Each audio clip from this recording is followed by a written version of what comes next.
Today I wanted to talk about things that we can do to better protect ourselves, specifically around the boards in recreational hockey. There are a few areas on the ice that are more dangerous than others on the ice. Now, the first ones are mainly focused around the benches, where there are no more glass, and more specifically, the doors. If the door is kind of left open, you could get caught in there and get seriously injured. And then, other than that, it's basically where the glass starts and stops. Where if you're kind of leaning over the boards, you can get caught quite hard there. And the same could be said where the penalty box and scorekeepers area are on some rinks. But in a normal pace of game, the most dangerous areas of the ice are behind the net. And really where the danger comes in is by the nature of how we skate up and down the ice, or either going in this direction or in this direction. And in cases of things where a puck gets dumped or is loose, located somewhere in this area, a natural tendency for players are to go straight towards the puck. And one of the things I wanted to talk about in terms of pathing and how you can better protect yourselves is, number one, if you are, let's say there's a puck here and you as a player are along the boards, it's really important that you don't deviate and go something like this and straight into the boards. It's very, very important that you follow these boards so that if you fall, you'll just ride the boards and slide along it.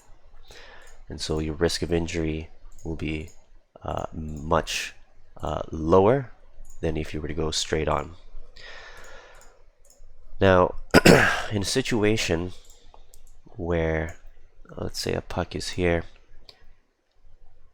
and the natural inclination is to go straight on, but what you should do, and this will add some more time, but you need to take into factor your safety, is to always take an angle towards that boards, whether you're going to need to skate out a little bit and do a turn in, so you have a 45-degree or less angle towards that boards, or you skate this way and have a turn.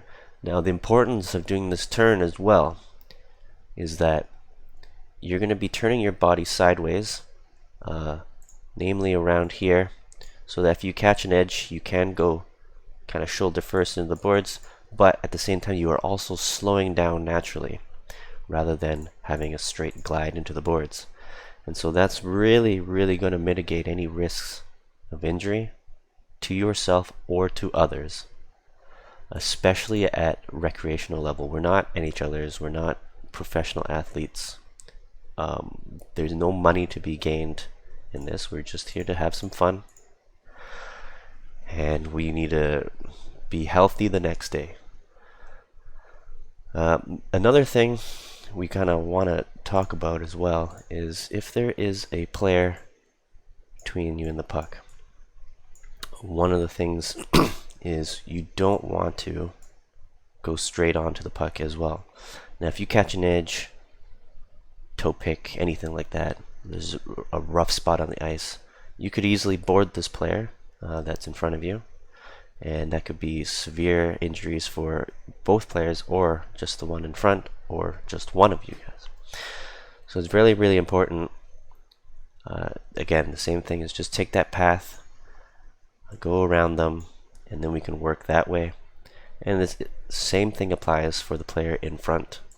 This is just all safety, where there's no body checking, there's no reason to run anyone into the boards. So it's really a safety precaution. Same thing can go like behind the net, same like that. Never go straight into it. Just take a path, slow, like you're naturally going to slow down because you're turning.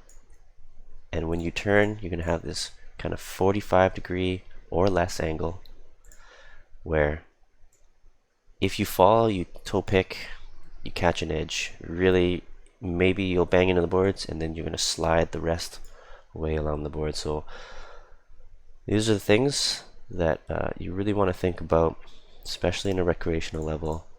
Take these pathways to mitigate these issues, and really the risk of it goes exponentially higher the faster and stronger you are at skating. And some of the risks are mitigated as you get better on your edges because you can stop better, and you're able to better control yourself on the ice with your skates. But at the same time, you will get this false sense of security because you are better at skating, that you might think, well, I can just stop in front of the boards. Well, you just gotta keep in mind, accidents do happen.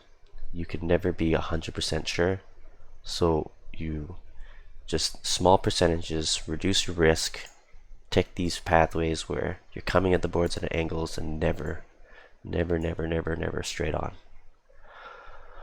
So yeah, that covers everything I wanted to say. This was just kind of like a quick overview that I think everyone, especially in the recreational area of hockey, should think about when they're playing. We just kind of want to be healthy and yeah, be thankful for everything. So be careful out there, and yeah, stay safe.